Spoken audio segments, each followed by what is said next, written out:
This is Unit 6, Day 1. Notes, we're going to cover 6.1 and 6.2 in a series of videos. First few videos are going to be about 6.1, evaluating nth roots and using rational exponents.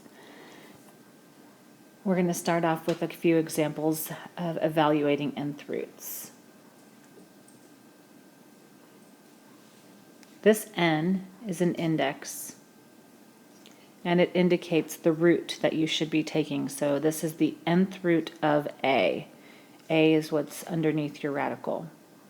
In the past, you've seen square root of 25, and there has been no index there, but what's always been there that you haven't seen is a 2.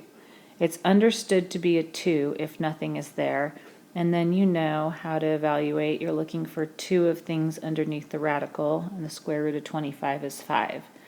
We have had times where there's not a perfect square underneath the radical, and you have had to look for pairs. You can break this down any way you want. We did the tree method, and then we would look for pairs, and they would get married and move out of the house, and that would become a single 2 on the outside of the radical, and the 2 and the 5 multiply back together, and they're stuck under the radical. That's all review. Now we get into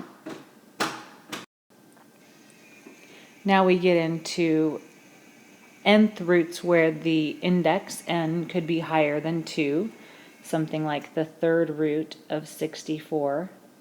And instead of looking for 2 of things under the radical, you're now looking for 3 of things. So you can break this down any way you want.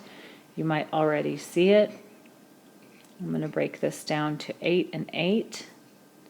I'll break the 8 down to 2, 2, and 2. There's a set of 3.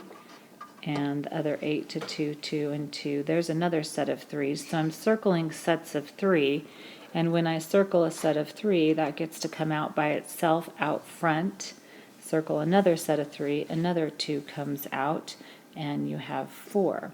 So that means that 4 to the third is 64, and maybe you saw that already and you broke 64 into 3 4s and took out the 3 4s. Either way is fine.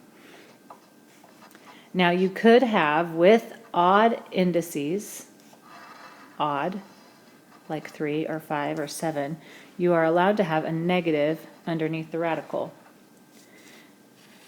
You do not get an imaginary answer for this because there are 3 things that will multiply back together, 3 of the exact same things that will multiply back together and give you a negative 8.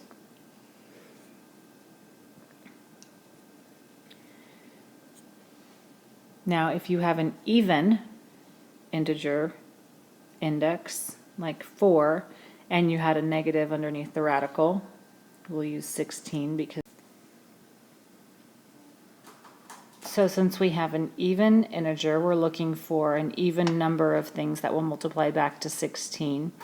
And whether you choose them to be positive or you choose them to be negative, they have to be the same thing. Because it's even, it's always going to multiply back to a positive. So if I have 4 negatives, I end up with a positive number. If I have 4 positives, I end up with a positive number. So the evens are the ones like the even root 2, when we've taken square roots, that we've ended up with I out in front. So if you have an even number and a negative under the radical, we need to pull that negative out as an I out front. There is nothing I can multiply an even number of times that's going to leave me with a negative out front. So now I'm looking to take the 4th root of 16. 2 and 8 multiply back together to 16. 8 be broken down to 2 and 4, and 4 I'll break it down to 2 and 2. So there are 4 2's inside of 16.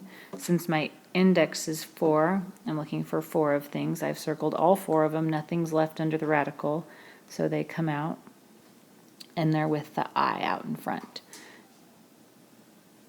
So again, odds numbers for the integer index, you can have a negative under the radical.